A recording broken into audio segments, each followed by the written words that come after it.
नमस्कार, मेरे YouTube channel में आपका स्वागत है। साथियों, आज मैं पुनः विज्ञान विषय के एक नए अध्याय सूक्ष्म जीव के साथ उपस्थित हूँ। तो चलिए आज इस अध्याय को हम लोग विस्तार से समझते हैं। साथियों, आपने अपने आसपास अनेक जीव जंतु को देखा है। क्या कुछ ऐसे जीवों के बारे में सुना है जो इतने छोटे होते हैं कि आँखों से देखे नहीं जा सकते, जिन्हें केवल सूक्ष्मदर्शी द्वारा ही देखा जा सकता है, जबकि कुछ को आवर्धक लेंस की सहायता से देख सकते हैं? ऐसे जीव को सूक्ष्म जीव कहा जाता है। आवर्धक लेंस से देखे जाने वाले सूक्ष्म जीव हैं ब्रेड पर उगने वाला कवक। इन्हें राइजोपस या ब्रेड मोल्ड कहते हैं। सूक्ष्म जीव को 4 मुख्य वर्गों में बांटा गया है और ये वर्ग हैं जीवाणु, कवक, प्रोटोजोआ एवं शैवाल। साथियों, जीवाणु के अंतर्गत बहुत सारे सूक्ष्म जीव आते हैं, जैसे स्पाइरल जीवाणु, छड़नुमा जीवाणु। कवक के अंतर्गत आने वाले जीवाणु हैं राइजोपस, जिसे ब्रेड मोल्ड कहते हैं, एवं पेनिसिलिन। उसी प्रकार से प्रोटोजोआ के अंतर्गत आने वाले जीव हैं अमीबा, पैरामीशियम इत्यादि। एवं शैवाल के अंतर्गत आने वाले जीव हैं क्लेमाइडोमोनास एवं स्पाइरोगायरा इत्यादि। इसके अतिरिक्त एक और सूक्ष्म जीव हैं जिसे विषाणु कहा जाता है। ये जीवाणु से भी सूक्ष्म होते हैं, जो स्वतंत्र रूप से तो निर्जीव हैं, परंतु सजीवों के शरीर में एक सजीव के रूप में व्यवहार करते हैं। साथियों, एक जीवाणु का सामान्य व्यास 1 मिलीमीटर के लगभग 1000वें भाग के बराबर होता है। चलिए अब यह जानते हैं कि सूक्ष्म जीव कहाँ रहते हैं। साथियों, सूक्ष्म जीव सभी जगह होते हैं, वायु में, पानी में, सभी सतहों पर तथा सभी जीवित वस्तुओं पर। यह बर्फीली, शीत से उष्ण स्थानों पर हर प्रकार की परिस्थिति में रह सकते हैं। सूक्ष्म जीव मरुस्थल, जल एवं मनुष्य सहित सभी सजीवों के शरीर के अंदर भी पाए जाते हैं। कुछ सूक्ष्म जीव अकेले रहते हैं, जैसे अमीबा, एवं कुछ सूक्ष्म जीव समूह में रहते हैं, जैसे ब्रेड मोल्ड। मनुष्य के जीवन पर सूक्ष्म जीव कई तरह के प्रभाव डालते हैं। आम लोगों का विश्वास है कि सभी सूक्ष्म जीव हमारे लिए हानिकारक होते हैं, परंतु यह सही नहीं है। सूक्ष्म जीव हमारे लिए लाभदायक भी है और हानिकारक भी है। तो चलिए यह जानते हैं कि सूक्ष्म जीव हमारे लिए किस प्रकार से लाभदायक है और किस प्रकार से हानिकारक है। दही, bread, cake, idli, jalebi, alcohol आदि बनाने में हम सूक्ष्म जीव का उपयोग करते हैं। पर्यावरण को स्वच्छ बनाने में और जैविक कार्बनिक खाद बनाने में भी सूक्ष्म जीव हमारा मदद करता है। यह नाइट्रोजन स्थिरीकरण कर मिट्टी की उर्वरता को बढ़ाता है। कुछ सूक्ष्म जीव का उपयोग औषधि यानी कि दवाई उत्पादन में भी किया जाता है। साथियों, जब हम दही बनाते हैं तो दूध में जोरन मिलाते हैं। जोरन मीन्स थोड़ा सा दही, और फिर वह दूध दही में कन्वर्ट हो जाता है। ऐसा इसलिए होता है क्योंकि हमने जो दही मिलाया है, जो जोरन उसमें डाला है, उसमें लैक्टोबैसिलस नामक जीवाणु उपस्थित रहते हैं और यह जीवाणु दूध में जनन कर अपनी संख्या को कई गुना बढ़ा देते हैं, जिससे दूध दही में परिवर्तित हो जाता है। साथियों, हम जलेबी, इडली, भटूरा आदि बनाने में भी सूक्ष्म जीव का इस्तेमाल करते हैं। साथियों, आपने घरों में मैदा गूँथते हुए देखा होगा। मैदा गूँथने से पहले लोग करते क्या हैं, थोड़ा सा गर्म पानी लेते हैं और उसमें थोड़ा सा ईस्ट मिलाकर पेस्ट बना लेते हैं और उसे 10 से 15 मिनट तक ढककर रख देते हैं। फिर इस पेस्ट से मैदे को गूँथते हैं। गूँथे हुए मैदे को थोड़ी देर के लिए ढककर रख देते हैं। कुछ देर के बाद आप देखेंगे कि मैदा का आयतन बढ़ गया। साथियों, ऐसा क्यों हुआ? वास्तव में गूँधे हुए मैदा में ईस्ट तेजी से जनन करके श्वसन के द्वारा कार्बन डाइऑक्साइड उत्पन्न करते हैं। इस गैस के कारण मैदे का आयतन बढ़ जाता है और जब इसे भट्टी में बेक करते हैं तो इसमें मौजूद कार्बन डाइऑक्साइड गैस बाहर निकल जाता है, जिस कारण ब्रेड छिद्रयुक्त बन जाता है। साथियों, ईस्ट में चूँकि सूक्ष्म जीव मौजूद रहते हैं और ये सूक्ष्म जीव तेज़ी से गुणन करते हैं, चूँकि जीव श्वसन की क्रिया करते हैं और श्वसन के पश्चात वह कार्बन डाइऑक्साइड गैस छोड़ते हैं, जिसके कारण मैदा का आयतन बढ़ जाता है, मैदा फूल जाता है। तो सूक्ष्म जीव यहाँ पर हमारे लिए लाभदायक है। सूक्ष्म जीव का उपयोग बड़े स्तर पर अल्कोहल, शराब, एसिटिक एसिड के उत्पादन में किया जाता है। साथियों, अब हम यह जानते हैं कि किस प्रकार से अल्कोहल या शराब का निर्माण किया जाता है। तो चलिए 500 मिलीलीटर का एक बीकर ले लीजिए। इसमें 3 या 4 भाग पानी भरिए।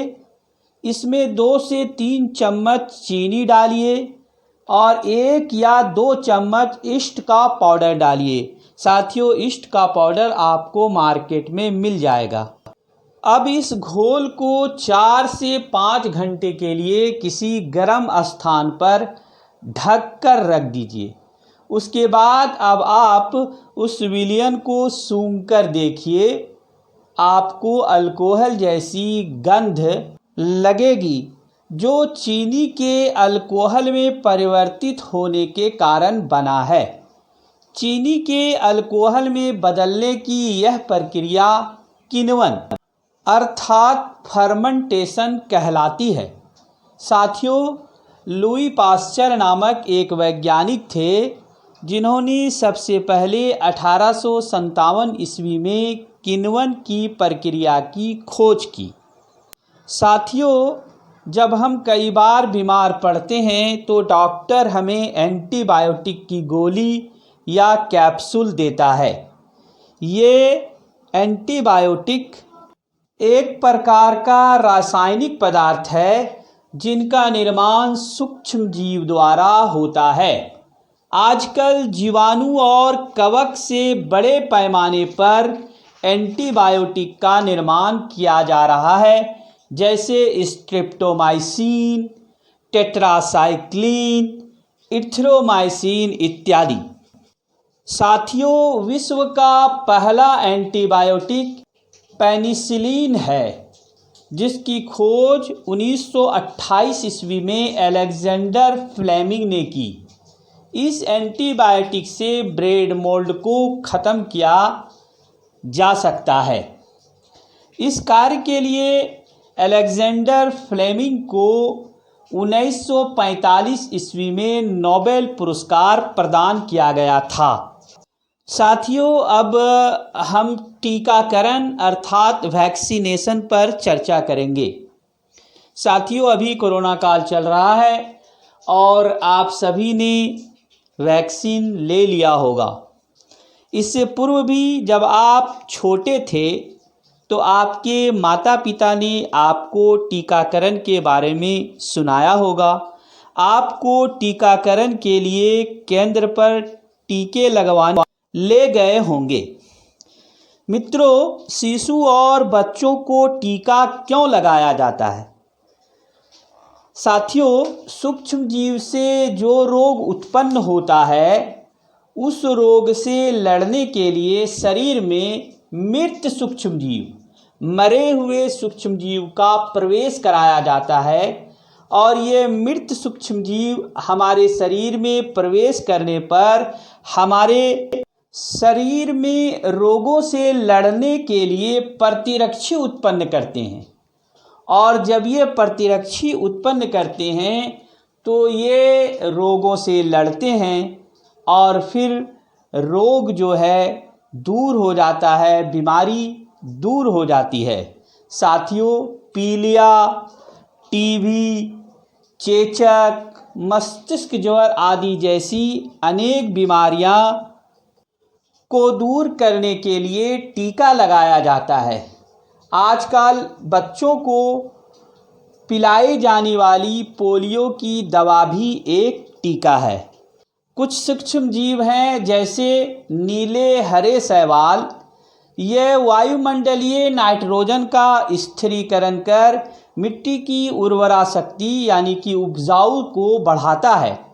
कुछ सूक्ष्म जीव का उपयोग फर्टिलाइज़र यानी कि जैविक खाद एवं बायोपेस्टिसाइड जैविक पीड़कनाशी बनाने में भी किया जाता है। कई प्रकार के शैवाल का उपयोग आजकल biogas, biodiesel, bio alcohol, bio ईंधन के उत्पादन में किया जाता है। तो इस प्रकार से हम कह सकते हैं कि सूक्ष्म जीव हमारा मित्र है। अब चलिए, सूक्ष्म जीव हमारा शत्रु भी है, यह कैसे जानते हैं? कुछ सूक्ष्म जीव हानि भी पहुंचाते हैं। यह हमारे उपयोग में आने वाली वस्तुएं जैसे भोजन, कपड़े, चमड़े के सामानों को खराब कर देते हैं। कुछ सूक्ष्म जीव तो मनुष्य और अन्य जीवों में रोग भी उत्पन्न करते हैं, इन्हें रोगाणु कहते हैं। कुछ सूक्ष्म जीव हवा के द्वारा, पानी के द्वारा, भोजन के द्वारा मनुष्य के शरीर में प्रवेश कर जाते हैं और उसे बीमार कर देते हैं। और फिर जो बीमार व्यक्ति है, जो संक्रमित व्यक्ति है या जंतु है, वो दूसरे जंतु या व्यक्ति के संपर्क में जब आते हैं तो उसे भी बीमार कर देते हैं। इस प्रकार के रोग को संचरणीय रोग कहते हैं। यानी सूक्ष्म जीव द्वारा एक संक्रमित व्यक्ति से फैलने वाले इस रोग को संचरणीय रोग कहा जाता है। जैसे कि अभी कोरोना बीमारी चल रही है और कोरोना बीमारी जो है एक व्यक्ति से दूसरे व्यक्ति तक पहुंच सकता है, इसलिए कहा जाता है कि सेफ रहें। ये संचरणीय रोग संक्रमित व्यक्ति से स्वस्थ व्यक्ति में हवा के द्वारा, पानी के द्वारा, भोजन के द्वारा या शारीरिक संपर्क के द्वारा फैलते हैं। जैसे टीबी, सर्दी जुकाम, चिकन पॉक्स, हैज़ा और अभी जो बीमारी चल रही है कोरोना इत्यादि इत्यादि। सबसे तेज़ी से फैलने वाला सामान्य रोग सर्दी जुकाम है। इससे पीड़ित व्यक्ति जब छींकता है तो सूक्ष्म बूंद, एक छोटा सा बूंद ड्रॉपलेट के साथ हजारों रोग कारक विषाणु हवा में आ जाते हैं और श्वास के द्वारा, सांस के द्वारा स्वस्थ व्यक्ति के शरीर में प्रवेश कर इसे संक्रमित कर देते हैं। अतः छींकते या खांसते समय नाक या मुंह पर रुमाल रख लेना चाहिए। साथियों, हमारे देश में हर वर्ष टीबी, जिसे ट्यूबरकुलोसिस कहते हैं, से लगभग 10 लाख लोग पीड़ित पाए जाते हैं और ये जो टीबी यानी ट्यूबरकुलोसिस बीमारी जो होती है ये एक जीवाणु के द्वारा होती है। उस जीवाणु का नाम है माइकोबैक्टीरियम ट्यूबरकुलोसिस। ये ऐसा जीवाणु है जो फेफड़े को प्रभावित करता है। यदि समय पर इलाज ना हो तो व्यक्ति की जान भी जा सकती है। कुछ रोग जो हैं जीव, कीट या जंतु द्वारा भी फैलाए जाते हैं। ऐसे जंतु या कीटों को रोगवाहक कहते हैं, जैसे घरेलू मक्खी, मच्छर। घरेलू मक्खी जब जंतु अपशिष्ट पर या कचरा पर बैठती है तो उसमें मौजूद रोगाणु मक्खी के शरीर से चिपक जाते हैं, और जब यही मक्खी बिना ढके भोजन पर बैठती है तो उसके शरीर में चिपके रोगाणु उस भोजन में चले जाते हैं, और फिर ये संदूषित भोजन, ये ख़राब भोजन अगर हमारे शरीर के अंदर प्रवेश कर जाए तो निश्चित रूप से हम बीमार पड़ सकते हैं।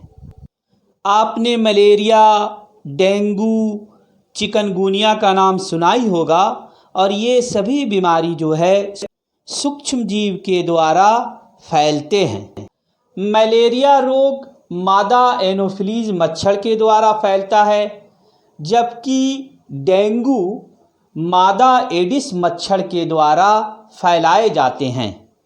साथियों, मलेरिया और डेंगू बीमारी के वाहक जो है मच्छर हैं, और हम इस बीमारी से कैसे बच सकते हैं? तो निश्चित रूप से यदि हम मच्छर को होने ना दें, इसके लिए हमें क्या करना होगा कि यदि कहीं पर पानी ठहरा हुआ है तो उस ठहरे हुए पानी को हम जो है ठहरने ना दें, रोके ना रखें, बल्कि उस पानी को हम उसकी निकासी जो है सही से करें, ताकि जल जमाव ना हो। और जब यदि जल जमाव होगा तो उस जल में मच्छर जो है अंडे देंगे, और फिर अंडे से मच्छर उत्पन्न होंगे। साथ ही साथ अपनी आसपास के स्थानों को स्वच्छ रखें, साफ सुथरा रखें। साथियों, मलेरिया के इलाज के लिए जिस दवाई का उपयोग किया जाता है उसका नाम है क्विनैन। इसको सिनकोना भी कहते हैं, और ये दवाई वृक्ष के छाल से बनाई जाती है। गिलोय के पत्तों के रस का उपयोग कर हम मलेरिया और डेंगू से बच सकते हैं। आइए अब हम लोग यह जानते हैं कि सूक्ष्म जीवी से मनुष्य में कौन कौन से रोग होते हैं।